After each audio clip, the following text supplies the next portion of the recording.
What's up, you guys? It's your favorite storyteller here once again. Today we'll be talking about Mr.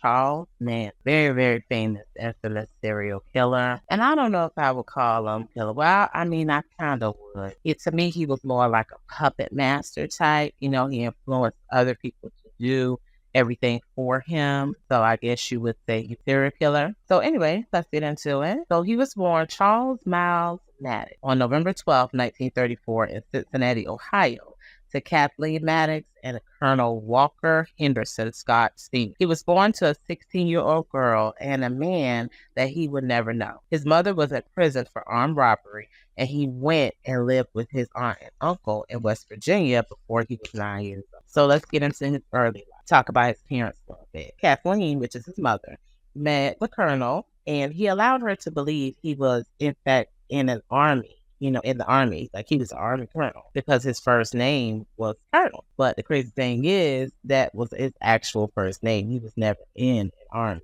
right? In the army at all. Now, he was known around town as a con artist, and he worked in a local mill. When she told him she was pregnant, he told her that he had been called away on army business, and he skipped town on her. That's so messed up. People do that nowadays, I swear to God. I hate people like that. So after a few months, she realized that he would never be returning, and she went ahead and moved on with her life. Eventually, in 1937, she filed a paternity suit against him that resulted in an agreed-upon judgment. She went on to start drinking heavily, which would have her to leave Charles with babies. Now, she married in 1934, but he divorced her because she was a hot mess.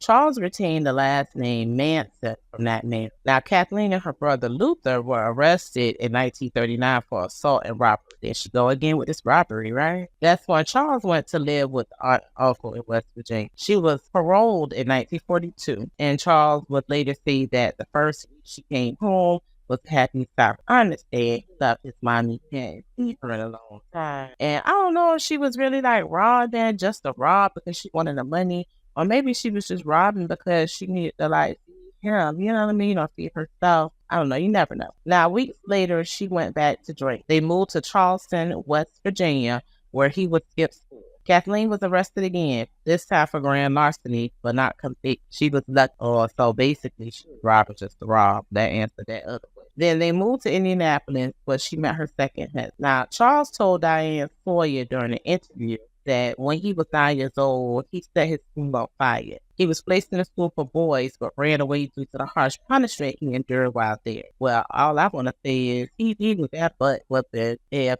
he was doing, all this crazy stuff because, he grew up around his mama doing crazy stuff. So yeah. He said he slept in the woods, under bridges, and wherever else he could find shelter. He fled to his mother's house and spent Christmas with her. The aunt and uncle, also, but then they took him back to the school afterwards. They ran away. Now, they had to get rid of his badass bitch. Y'all know that. 10 months later, he ran away again, but this time to Indianapolis. This is where he committed his first documented robbery. This was in 1948. He was hungry and looking for food, but found a cigar box while in the store, right? It was full of money, and he used it to rent a room on Skid Row. He did have a job as a messenger for Western Union Bank, but he fell back into the life of crime. It was even apprenticing under a professional thief. How you get an apprenticeship under a professional thief, right? Right. Anyway, so he got caught, of course, and spent more time in and out of reforms. He wasn't a good criminal. He was allegedly raping I'm so sorry. He was allegedly raped up while at one of the schools with encouragement from a staff member, and he was repeatedly beaten as well. What the hell? What you mean? So you mean to tell me somebody raped based off of what a staff member had one of the students doing? Or was the staff member doing it? That's crazy, right? And I can see why he kept running away. So, of course, he ran away again. So, the total number of times he ran away was 8. And one time, he stole a car and drove it across the state lines, which gave him a felony. He was given an aptitude test once he got to the federal facility, and the results stated that he was illiterate, but had an above average IQ of 109, and that he was aggressively antisocial. Well, of course, he aggressively antisocial. Look at what he got going on. People was doing to him. The life he lived with his mama, always going in and out of jail. The daddy ain't want him. the auntie and the uncle sent him off because they probably was just tired of his mess. Now, his aunt would come and visit and try to get him relief, even going as far to say he could parole out to her house. He did get a parole hearing due to her attempts, but he messed that up because he was caught raping a boy at night. At this point, he was all messed up in the head already. He was moved a few times after that because he kept raping, but he was finally released before his 21st birthday due to their behavior. A year later, in 1955, he married a hospital waitress named Rosalie Jane Willett, and 3 months later, they were pregnant. They crossed state lines from Ohio to Los Angeles, and he was caught by police in a stolen car. He went to jail again, y'all, and while there, they got him for an identical charge that was filed in Florida. Now, his probation because of that was revoked. He was sentenced to 3 years in a LA County jail. Now, Rosalie gave birth while he was in there to a son named Charles Miles Manson in 1950.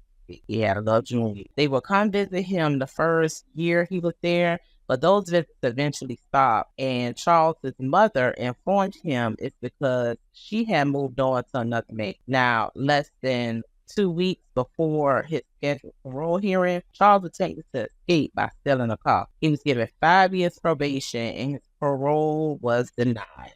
He be messing up stuff by himself, y'all. Now, I think he was going to find rules. So anyway, they signed divorce papers in 1958 because she was just like, I'm moving on now, so it is what it is.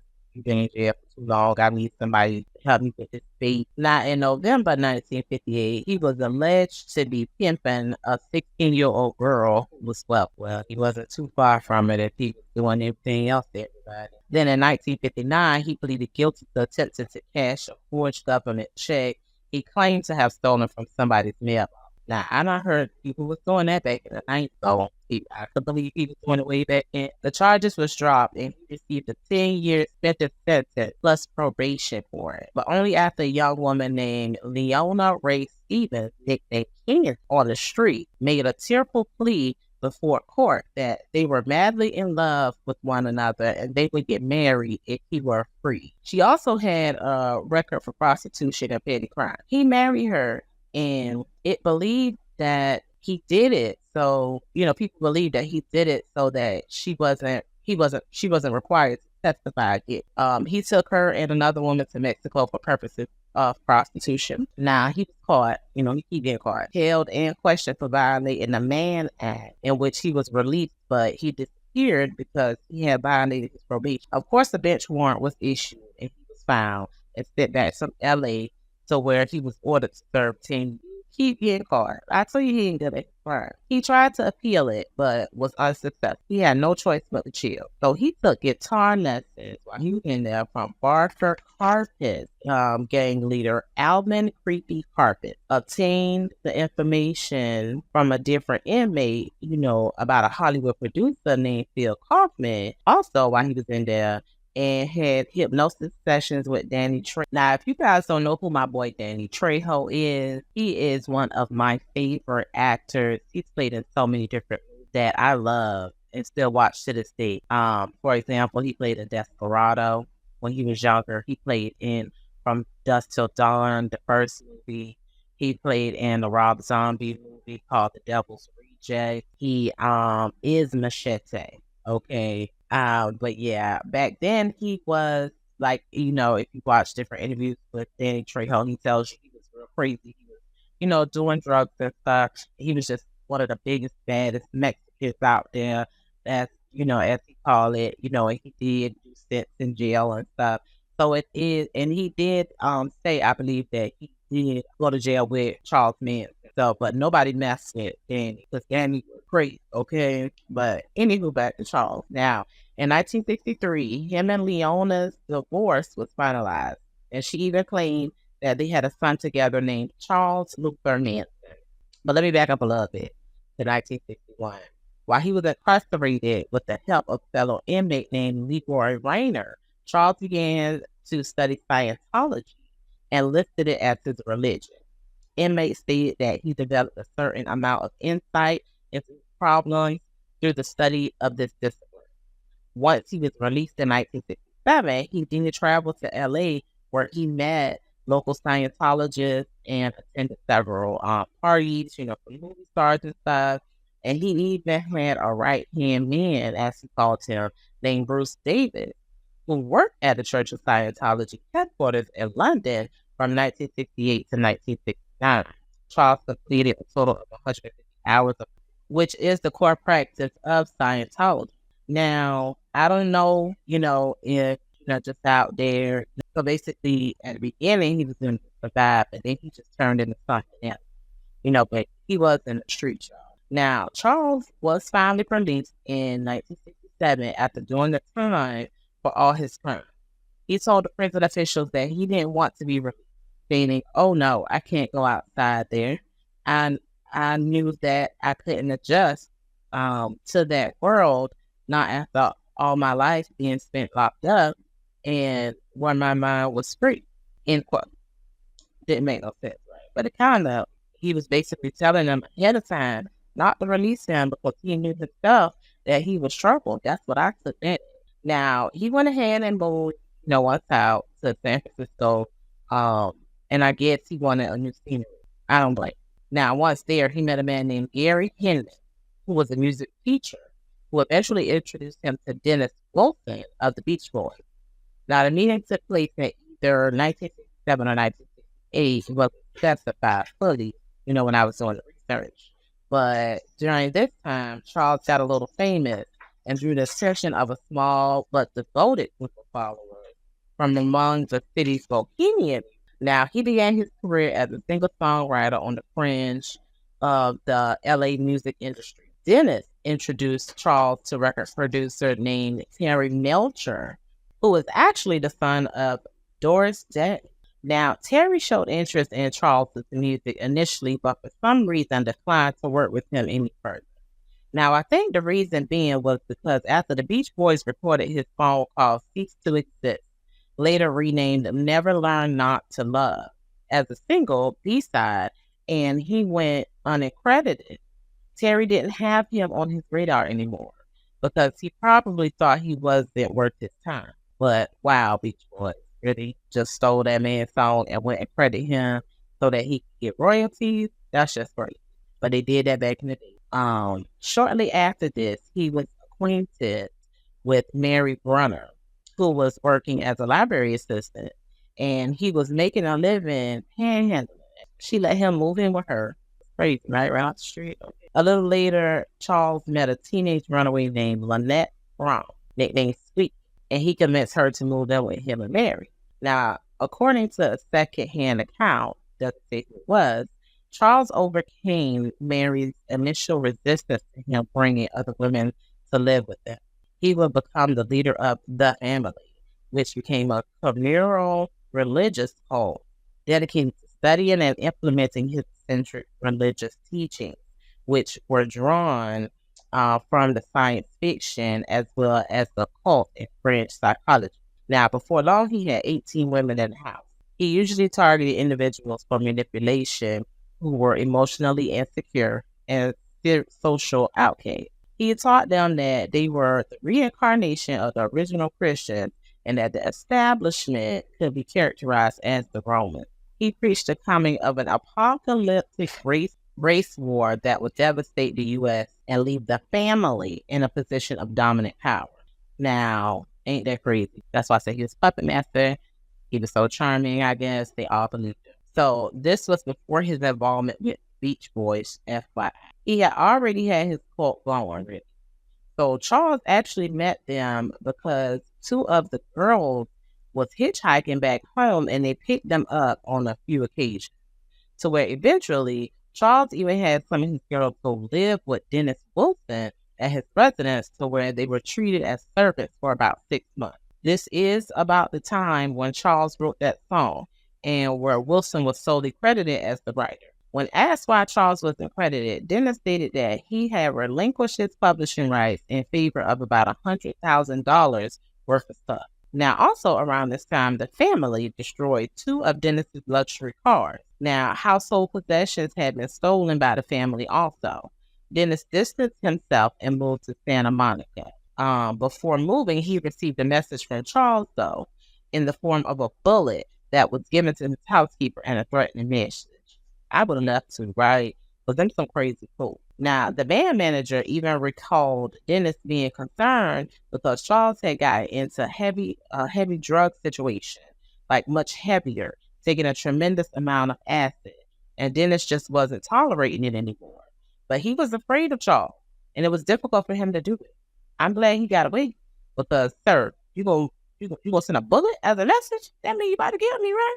Now he was afraid, though, because he witnessed Charles shoot a black man in half with a M16 rifle and hiding the body in a well. Now, first of all, that's a powerful weapon, and we can get money to get it from, or where you stole it from. Okay. But the man pretty much knew, the family was unaliving people, and it said he was so freaked out and thought that, he should have went to authorities, but he didn't. I get it because he was scared. Because he was like, it's a bunch of them around. I don't know who's going to be coming for me, when they're going to be coming for me. My life in danger. So he just decided to get up out of there. Now, during this time, Charles began using an alias, which didn't make sense to me because all he did was change his middle name to William. He still used the same first and last. Now, he had some of his followers traveling by an old school bus, having them settle in Topanga Canyon, Malibu, and Venice along the coast. Mary became pregnant and gave birth to a son named Valentine Michael in a condemned house they were all living in Topanga Canyon. Now, Charles finally got a place for the family at Spawn Ranch in August 1968 after being evicted from Wilson's house.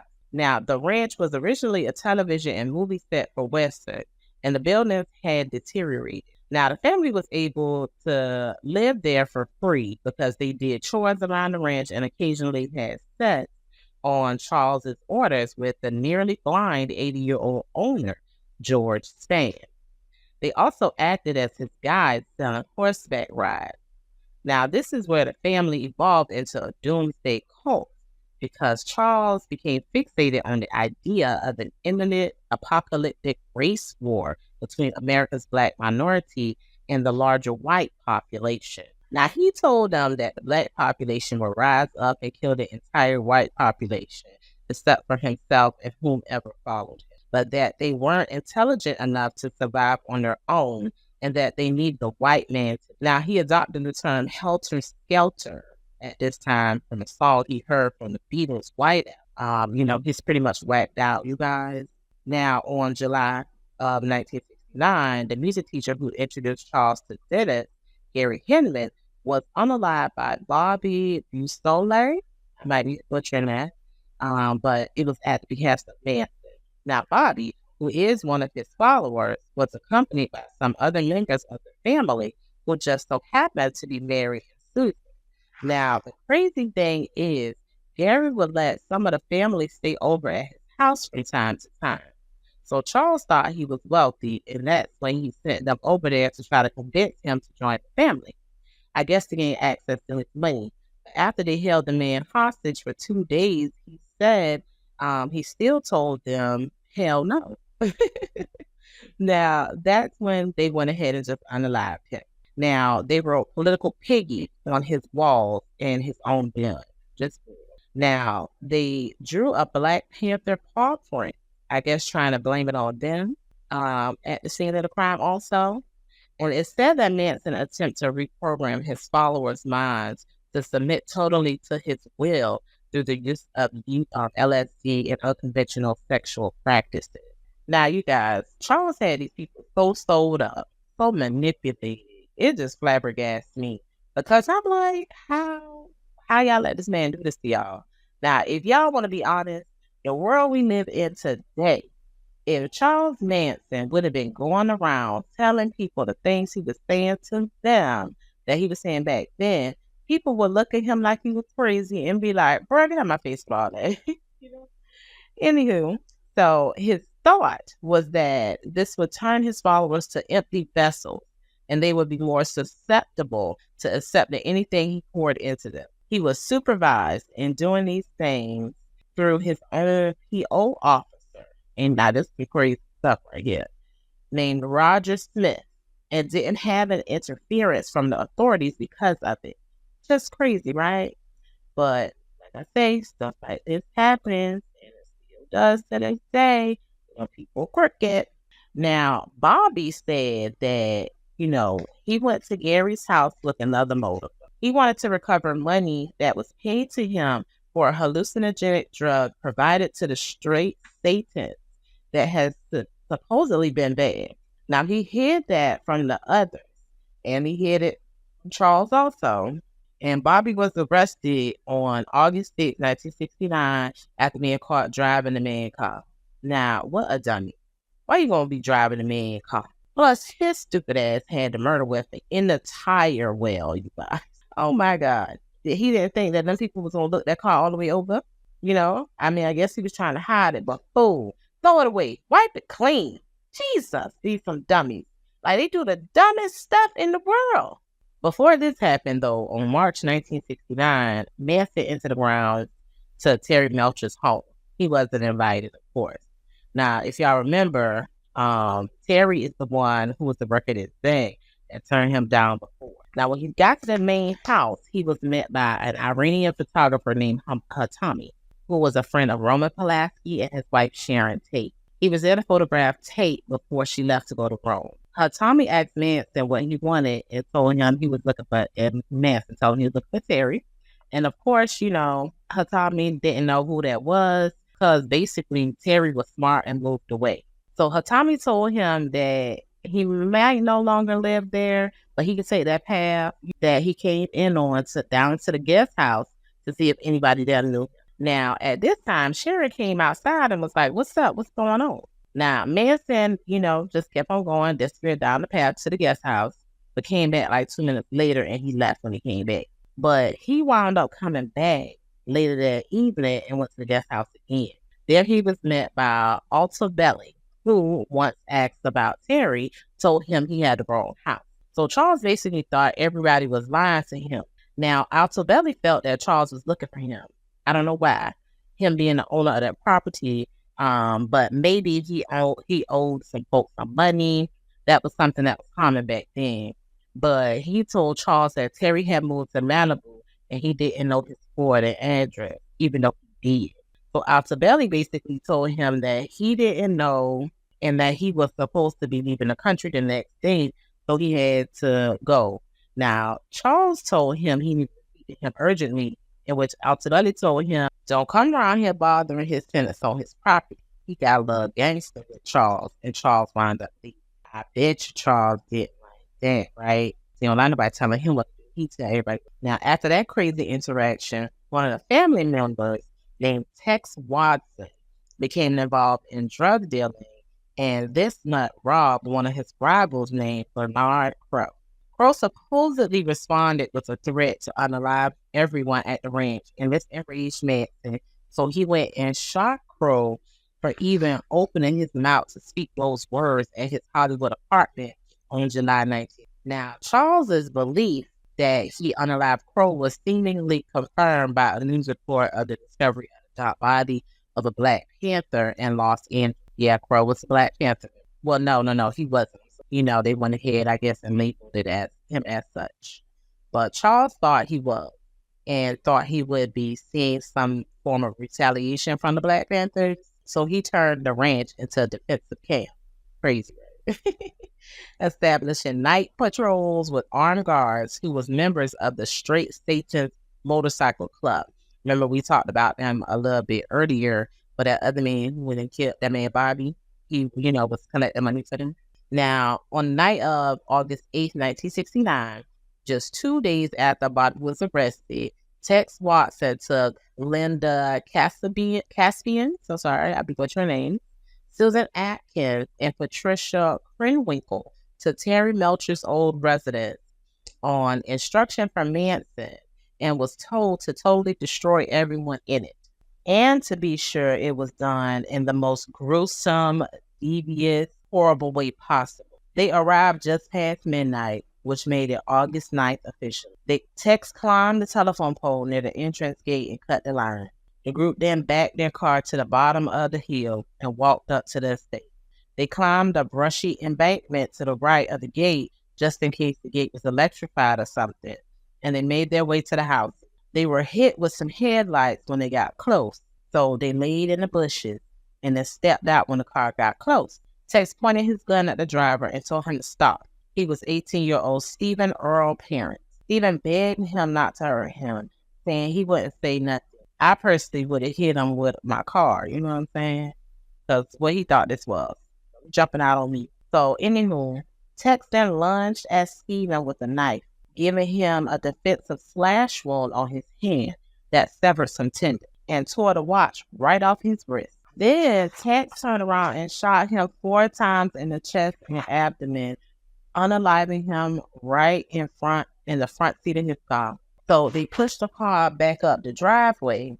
Now, my thoughts is, y'all others are in the house, right? Y'all ain't heard them gunshots? I mean, I would have grabbed my strap and been ready to bust, okay? Now, Tex got to the house, cut the screen on the window, then told Linda to keep watch down by the gate. So he jumped in the window and let Susan and Patricia in through the front door. Now, I'm assuming they was in the main house. Now, because you know there's a couple houses on that little street. So the people in the house at the time was Sharon Tate, who was actually 8.5 months pregnant, a former lover and now friend Jay Sebring, Wojciech Frykowski. I probably butchered that. I'm so sorry. He was a noted celebrity hairstylist. Abigail Ann Folger, who was Frykowski's girlfriend, and also the heiress to the Folger's coffee fortune and daughter of Peter Folger. A caretaker named William Garrettson, who was a friend of Parent, who was already unalive. You know, they got him already in the car. Now, Roman Polanski wasn't there because he was in Europe working on the film. Music producer Quincy Jones, who was a friend of Jay Sebring, planned on being there, but changed his mind. Can you imagine if Quincy Jones was there? We wouldn't have any of the amazing songs or commercials that he's made over the years. Look at how God works. And, you know, Quincy, and he just passed away not too long ago. So he did the music for a bunch of movies, a bunch of shows, a bunch of commercials. We wouldn't have nothing. Now, once in there, Tex whispered to Susan and woke Frykowski up by kicking him in the head while he was sleeping on the couch. Frykowski asked him who he was and what the hell he thought he was doing in there. And Tex told him, and I quote, "I'm the devil, and I'm here to do the devil's biz," end quote. What Tex whispered to Susan, of course, was for her to go find out who else was in the house. Now, her and Patricia went around the house and found everybody that was in there and forced them all to come into the nigger room, where Tex tied them all up. He strung Sharon and Jay up by their necks with a long nylon rope on one of the ceiling beams. He didn't give a care that she was pregnant. Jay yelled at him because, Sharon being pregnant and everything. And that's when Tex shot him, basically saying, "I don't even know." Now, Ann was taken back to the bedroom for her purse, and she gave them all $70. Tex wound up stabbing Jay 7 times. They bound Frykowski's hand with a towel, and he was able to free himself and fight with Susan, who stabbed him in his leg with a knife. He fought all the way out the door onto the porch, but Tex caught him, hit him in the head multiple times, stabbed him repeatedly, and then shot him. Dang. I would have fought until I couldn't fight anymore also, so he did good for him for making them work for killing unalive him, okay? Now, while all this was going on, Linda, who was a lookout, outside, had heard the commotion and moved towards the house. She told Susan that someone was coming in an attempt to stop the unalive. How you want to be down the goal, but back out once you see what they all doing, right? Now, Ann wound up escaping from Patricia, who had her, and fled out the bedroom door to the pool area. Now, Patricia pursued her, caught her on the front lawn to where she stabbed her after tackling her to the ground. Tex helped hold her down and unalive her. So Tex was pretty much the one running the show, basically. She was stabbed a total of 28 times. Now, Frykowski, who was a trooper, because he was still fighting, okay? He struggled across the lawn, but Tex kept stabbing him. And he finally took his last breath and was unalive right there. He was stabbed a total of 51 times, struck on the head 13 times with the butt of the gun, which actually bit the barrel and broke off one side of the gun grip. He was hitting him hard, Jack, okay? And he was still going. That man said, I'm going to go till I can't go no more, okay? Sharon, who was still strung up in the house, pleading with him to allow her to live long enough for her to give life to her unborn baby. even if they kept her hostage. But not giving a damn, both Susan and Tex stabbed her 16 times while Jay's now lifeless body hung beside her. It was later determined by the coroner that her cause of death was a massive hemorrhage. As they were all done, Susan wrote the word pig in Sharon's blood on the front door, even though Charles told her to write something witchy, like a sign or something. Susan would later say she did this in an attempt to copycat what Bobby had did to get him out of jail. I guess they was the item. She liked him. The next night, Charles, Leslie Van Houten, and Clem Grogan went for a drive. Now, Charles was displeased, allegedly, with the previous night's unalived. So he told Linda to drive to a house in the Los Feliz section of Los Angeles. The house he chose was located next door to a home where Charles and the family members had attended a party the previous year. Now, the home belonged to a supermarket executive named Leno LaBianca and his wife, Rosemary LaBianca. Probably butchered her name, sorry. They co-owned, she also co-owned a dress shop. The girl said he disappeared up the driveway and came back to say he tied up the house's occupants. They all went up to the house then. Charles pointed out a man sleeping through a window and they entered in through an unlocked back door. Now, Tex claims Charles roused the sleeping Leno from the couch at gunpoint and had Tex bind his hands with a leather thong. Hold up. Who the hell did Tex Watson come from, okay? Did he meet them or there or something? And where in the world did Tex that came out of nowhere get a leather thong from, okay? Some people must be heading in your house. Freaky people. Anyway, so they took Rosemary into the living room while Tex covered both of their heads with pillowcases and put lamp cords around their necks. Charles left, and from there it was just Patricia and Leslie who was left to enter into the house. Now, earlier, Tex complained to Charles about how inadequate the previous night's weapons were. So Tex sent the women to the bedroom where Rosemary now was, and he went to the living room and began stabbing Leno with a chrome-plated bayonet. Talk about an upgrade, right? Now, the first thrust went into Leno's throat, but as he was trying to finish, he heard scuffling coming from the bedroom like a fight broke out or something. Of course, he went to go check it out and found Rosemary swinging a lamp tied to her neck at them. So he stabbed her a few times with the bayonet, then returned to the living room to continue what he already had going on. He wound up stabbing Leno a total of 12 times. When he was done, he carved the word war into his abdomen. He then went back to check on the girls in the bedroom and found Patricia stabbing Rosemary with a knife. Then Leslie started stabbing her as well. They stabbed her a total of 16 times in the back and her butt. Leslie would later claim she was already dead when they started stabbing her, and evidence would prove that some of the stab wounds were done post-mortem.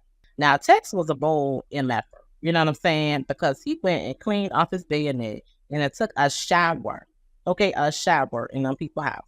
While he was going to get clean, he had the girls write "Rise" and "Death to Pig" and them people blood on the wall. Then Helter, Skelter on the fridge. Lisa then gave Leno 14 puncture wounds with an ivory-handled 2-line carbon fork that she left hanging from his stomach. Lastly, she planted a steak knife in his throat. Just brutal, okay? So apparently, Charles had Texas crew meet him over there to handle that house, and him and the lady he rode with left.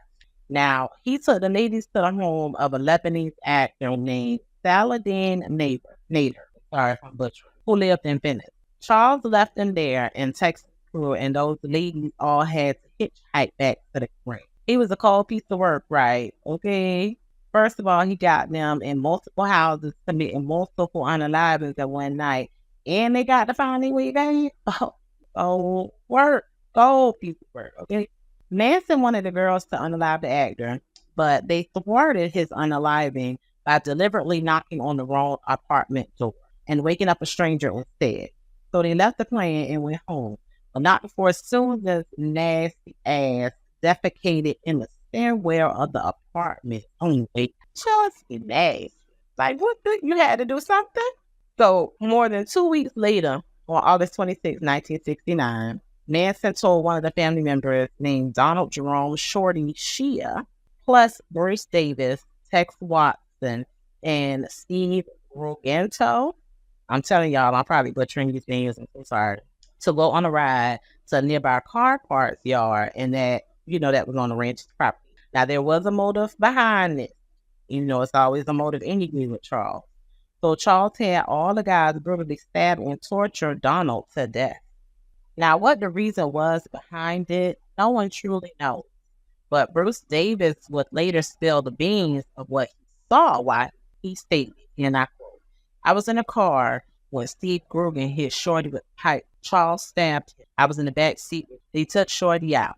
They had to go down the hill to a place. So I stayed in the car for quite a bit. But then I went down the hill later on because, I wanted to see what was going on. And that's when I cut Shorty on the shoulder with the knife after he was, I don't know if he was dead or not, but he didn't bleed when I cut him on the shoulder. He was incapacitated. He may or may not have been unconscious. He wasn't moving or saying nothing. Then Manson handed me a machete as if I was supposed to. I mean, I know what he wanted, but, I just couldn't. I did, in fact, touch Shorty with the machete on the back of his neck, but it didn't break the skin. I just couldn't do it. Then I threw a knife and he handed me a bayonet, and I just reached over, and I don't know which side of it was on, but I cut him right around here on the shoulder, just with the tip of the blade, sort of like saying, are you satisfied, Charlie? Then I turned around and just walked away. I was sick for about 2 or 3 days. I mean, I couldn't even think about what I had done, end quote. Sounds to me like Charles was getting way more scary and aggressive, as the unalivings went on. People were tired of him. Some of the family was tired of him and his mess. They wanted out. It's crazy. No one would find Donald's skeletal remains until December 1977. He was only found because Steve agreed to aid authorities in recovery of his body by drawing a map to its location. They found him next to the ranch on Santa Susana Road.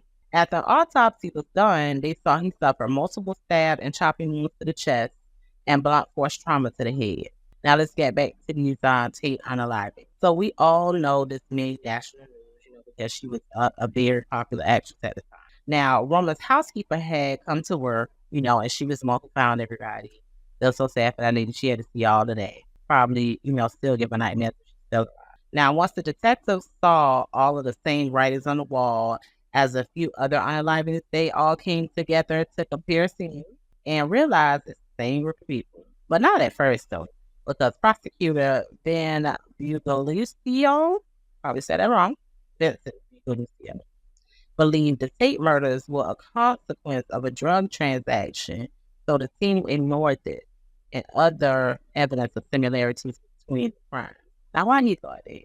But the detectives brought the information to detectives working on the Tate unaliving. Now, according to Detective Charlie Gunther, he said, and I quote, Vince didn't want anything to do with the Hinman case because he said it was a nothing case. And he didn't want to prosecute. Wow, so he only wanted it, because she was popular? Oh, okay. Now, he only wanted the high profile one, like I said. Now, I feel he was dumb, right? First of all, attorneys and lawyers do that all the time. But he was dumb. Because if he would have even made an effort to try to piece everything together, he would have thought there was a connection. And this could have possibly made him even more famous to have found out who the hurt was. Who was the person that was doing all this to a beloved actress, her unborn baby. You know what I'm saying? He would have stumbled across the fact that this was a serial killer and a cult leader. Like I said, dumb. Anyway, he would have got more recognition for sure. But that's how it was, The LaBianca was found by Rosemary's son and Leno's stepson when they came back. He came back from a camping trip. That must have been so traumatizing. Jeez, your parents. I feel bad. Now, William Garrison was held briefly as a suspect of the Tate unalivings, but he told them he was never there, nor had he heard about none of it. He had to take a polygraph test, and it showed he wasn't lying, so that's how they let him go. Now, the LAPD told the media that there was no connection in the Tate or LaBianca homicide. I guess due to the fact it was a famous person, they wasn't trying to say anything about a serial killer or potential since they already had national attention on it. Plus, they could have done it to make it seem like they wasn't connecting them as to appear that it was different people to throw off Manson, but they wasn't. But on August 16th, 1969, the sheriff's office raided the Spahn Ranch and arrested Manson and 25 others in which they called suspects in a major auto theft. Weapons were seized, but because the warrant was misdated, they were all released after 3 days. They were starting to piece together everything, and detectives contacted members of the motorcycle gang who had been hired as bodyguards. During this time, a dormitory mate of Susan Atkins informed LAPD of the family's involvement in the case. They booked Susan for the Hinman unaliving after they questioned her, and she told them she was involved. When she got to the detention center, she started spilling her guts to bunkmates Ronnie Howard and Virginia Graham about her involvement. So from then on, from that, on December 1st, 1969, warrants were announced for the arrest of Watkins, Krenwinkle, and Caspian in the Tate case, and being suspects in the LeBlanc case also. At this point, they already had Susan and Charles. They got him during another raid he was involved in. Neither of them were mentioned. Now, the connection between the La Bianca case and Van Houten had not yet been recognized. Watson and Krenwinkel were already under arrest with authorities in McKinney, Texas, and Mobile, Alabama. Caspian just went ahead and turned herself in once she was informed of the warrant out for her. Physical evidence, which were fingerprints, had been collected at the Celio Drive, and the .22 caliber revolver used had been found by Stephen Weiss, who was a 10-year-old boy who lived near the Tate residence and had already been given to the police. Now, the reason the police even knew about the gun was because Stephen's father had been reading the newspaper and saw the account that Susan had given her attorney about the unaliving. He went ahead and called around, which finally prompted the police to find a weapon in the evidence and connected to the unaliving via ballistics test. Now, when he called around, that same newspaper account, a local agency television crew quickly located and recovered the blood clothes started in the unaliving and the knives used as well. Now, the trial began on June 15, 1970. The prosecution's main witness was Caspian, and by all accounts, had not participated in the unaliving, so she was granted immunity in exchange for her testimony that detailed the nights of the crime. Now, originally, a deal had been made with Susan in which the prosecution agreed to not seek the death penalty for her in exchange for her grand jury testimony, on which the indictment was secure. But she refuted that testimony, so the deal was withdrawn. I guess she got scared, or she was like, I don't want to do it no more because I love him. How they was crazy for Charles. Anyway, so Judge William Keene had reluctantly agreed to Charles acting as his own attorney. Crazy. But due to his conduct, which includes violations of a gag order and submission of outlandish and non-cynical pre-trial motions, the permission was withdrawn before the trial even started. So Charles filed an affidavit of prejudice against King, who was replaced by Judge Charles Older. So once the trial started, this fool Manson walked into court with an X carved into his forehead. He stated that he was considered inadequate and incompetent to speak or defend himself and had X'd himself from the establishment, end quote. So, of course, the female defendants, being the followers they are, duplicated the mark on their own forehead as well as the other members of the family. So the prosecution argued the triggering of Helter Skelter was Manson's main motive. Also, the writings on the walls in blood were correlated with testimony about Manson's predictions that the murders Black people would commit at the outset of Helter Skelter would involve the writings of the word peace on walls in blood. So the defendants testified that the writings on the wall were just them copying what was done while at the Hinman unaliving, not an apocalyptic race war. Now, during the trial, the family, who wasn't all arrested yet, loitered near the entrances to the courthouse. to keep them out of the courtroom.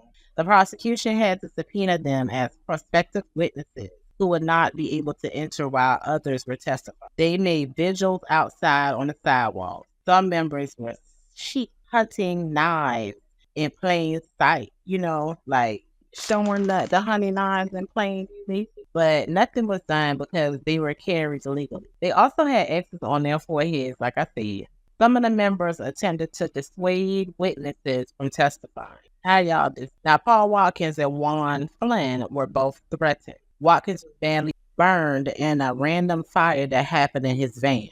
We know that way. So, family member Barbara Hoyt, who was testifying against Susan Atkins after hearing her describe the tape unaliving and Morehouse, agreed to accompany the latter to Hawaii. There, Morehouse allegedly gave her a hamburger spiked with several doses of LSD, and after being found on a Honolulu curb, sprawled out in a drug-induced stupor, she was taken to the hospital, and she tried her best to identify herself as a witness in the trial, but her reticence had disappeared with this attempt to silence. Jeez. Now, on August 4th, Manson flashed to court on newspaper front page articles saying that Nixon said he was guilty, which didn't really sway anyone's opinion with him, except the females. They said it was no point continuing since the president said. On October 5th, Manson was denied to question a prosecution witness whom defense attorneys had declined to cross-examine. That prompted him to leap over the defense table at the judge in an attempt to attack him. Crazy, you gonna leap over at the judge, sir? I know they caught him so quick. He was, of course, wrestled to the ground, like I was just saying. But the bailiffs had to, removed from the courthouse, the courtroom or whatever, and the female defendant because, of course, they started rising from their seats. They started chanting stupid stuff. They chanting and Latin while he doing this, right? Now, after that, the judge started allegedly wearing a revolver under his robe.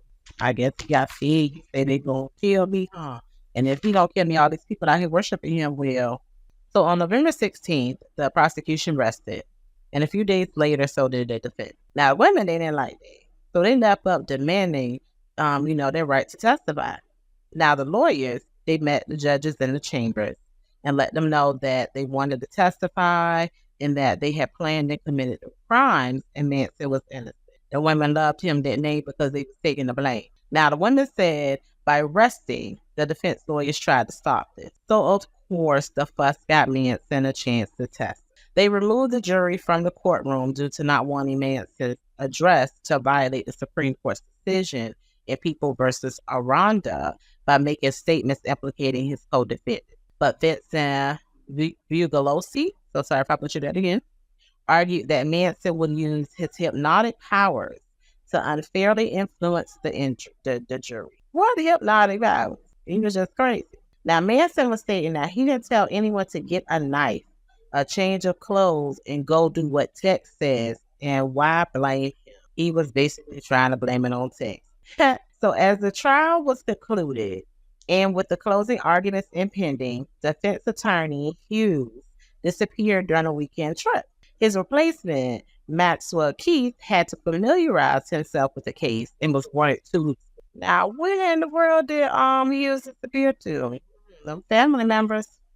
No sooner had the trial resumed, more disruptions by the defendants led Older to ban the 4 defendants until the remainder of the guilt phase. They was trying to stage a coup. Now, on January 25th, 1971, the jury returned guilty verdicts against the 4 defendants on each the 27 separate counts against them. Not far into the penalty phase, the jurors saw the defense that Manson and the prosecution had planned to present. So Atkins, Krenwinkel, and Van Houten testified that the unalivings had been conceived as copycat versions of the Hinman unalivings in order to draw suspicion away from Bobby. The plan was said to have been the work of and carried out under the guidance of not Manson, but someone who was allegedly in love with Bobby, and that person was Linda Caspian.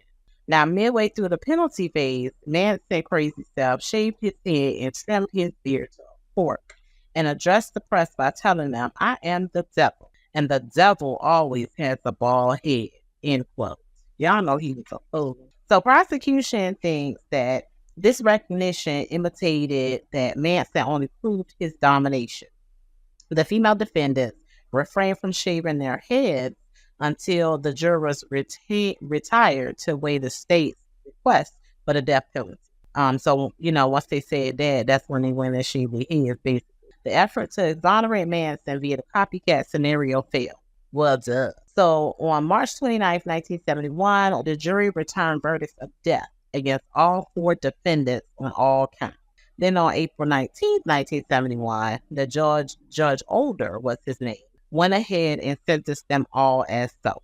Now, Manson went to state prison on April 22nd, 1971 for 7 counts of first-degree murder and 1 count of conspiracy to commit murder for the unaliving of 9 people. Now, the next year in 1972, the California Supreme Court ruled that the state's death penalty statutes were unconstitutional, and Manson was resentenced to life with the possibility of parole. Dang, he was real close to being knocked off, isn't it? But they didn't modify his death sentence until February 2nd, 1977. So due to the court saying that the death sentences were ruled unconstitutional and that any prisoner now under a sentence of death may file a petition for writ of habeas, might be saying that wrong, corpus, in the Superior Court, inviting that court to modify its judgment to provide for the appropriate alternative punishment of life imprisonment or life without the possibility of parole specified by statute for the crime for which he was sentenced to death. Now, I know this all sounds like a little, what do they call it, legal mumbo jumbo to y'all, that it's not. I get it. Manson was thus eligible to apply for parole after 7 years incarceration. So his petition was rejected when he did it in November 16, 1978. What he thought this was going to be, though. You know what I mean? I'm pretty sure it's a case-by-case situation, and because of what him and the family did, they ain't want that man out. Now, the family was still out there committing crimes. I'm pretty sure he was orchestrating them, right from behind bars. Now, on September 5th, 1975, Squeaky Fromm attempted to assassinate U.S. President Gerald Ford. It happened in Sacramento, to which she and fellow Manson follower Sandra Good had moved so that they could be near Charles while he was incarcerated. Now, police searched their home and found evidence that Sarah sent threatening communications through the U.S. Mail Service and for transmitting death threats by way of interstate commerce. The threats involved corporate executives and U.S. government officials vis-a-vis, I think I said it right, supposed environmental dereliction on their part. Squeaky was sentenced to 15 years to life, becoming the first person under U.S. Code Title 18, Chapter 84, 1965, which made it a federal crime to attempt to assassinate a U.S. president. She escaped briefly in December 1987 from the prison camp in West Virginia. She said she wanted to reach Charles because she had heard he had testicular cancer. Now, of course, she was caught after a few days. She was later released on August 14, 2009. Manson has done a number of interviews all throughout the 1980s, and of course, he was in some incidents while incarcerated. Y'all know he can't stay straight for nothing. He changed the X on his forehead to a swastika, and an inmate by the name of Jan Holmstrom poured paint thinner on Charles and set him on fire, causing second-degree and third-degree burns on over 20% of his body. Jan said he did it because Charles had objected to his Hare Krishna chant, and he verbally threatened him. Now, I'm guessing he was some kind of Muslim or something, or Indian people. Now, Charles was moved around a lot. So in June 1997, a prison disciplinary committee found that Charles had been trafficking drugs and was moved in. Now, he trafficking drugs, y'all. Okay? He was caught with a cell phone in 2009 to where he contacted some of his old family members. So he recorded an album at that time, but only 5 copies were pressed, and they did not go released. Now, in 2013, he announced that he was bisexual, stating, and I quote, "Sex to me is like going to the toilet. whether it's a girl or a guy, it doesn't matter. I don't play that girl guy shit. I'm not hung up in that game. End quote. We already knew he was bisexual, so he's raping people a long time ago. He became engaged in November 7th, 2014 to Afton Elaine Burton and obtained a marriage license. She had been visiting him for 9 years, of course, so that's why he went ahead and married her. Now, the license expired on February 5th, 2015, without a marriage ceremony taking place. It said that the wedding was canceled, when Manson found out that Burton only wanted to marry him because after his death, she and a friend named Craig Hammond would be able to use his corpse as a tourist attraction. Now, Charles had his 12th parole hearing on April 11, 2012, to which he was denied. And they even determined that he would not be reconsidered for parole for another 15 years and not before 2027. Now, researchers say that Charles may have been misdiagnosed with schizophrenia and should have been diagnosed with bipolar disorder and sociopathy or psychopath. Now, on January 1st, 2017, Charles was rushed to the hospital from prison because he was having gastrointestinal bleeding. They say he was very ill. They said he was too weak for surgery and he was returned to the prison. And the nature of his treatment was not disclosed. He went back to the hospital on November 15, 2017, and that's when he wound up dying from cardiac arrest, resulting from respiratory failure brought on by colon cancer on November 19th, just a few days after going back. He went out bad. He suffered during his last days because of his brutal crimes. That's what I believe. Some will call it karma, and it most definitely has a cosmic sort of circle going on around here. You know what I mean? Like this whole story, like everything's coming full circle. How he lived his life is how he went out. But that's it for this story, listeners. If you're still here, please know that I love you guys for real. And this one was it was a lot of legal mumbo jumbo, at the end, if that's what you want to say. But I pretty much understood it. Yeah, he was crazy. Charles Manson was a fool, okay? Straight bona fide crazy. He the type of person that you walk past on the street, he'll smile at you, or if you look at him in front of your face, he gonna punch you in the face. Type of person. Yeah, he was crazy. He very much is the reason a lot of these movies come out where people act like that, the whole Helter Skelter thing, doing the whole cult thing. A lot of movies adopted scripts around him. And we all seen it. But all right, you guys, until next time. Thanks for watching. Don't forget to like, comment, and subscribe for more videos coming at you from It's Candy.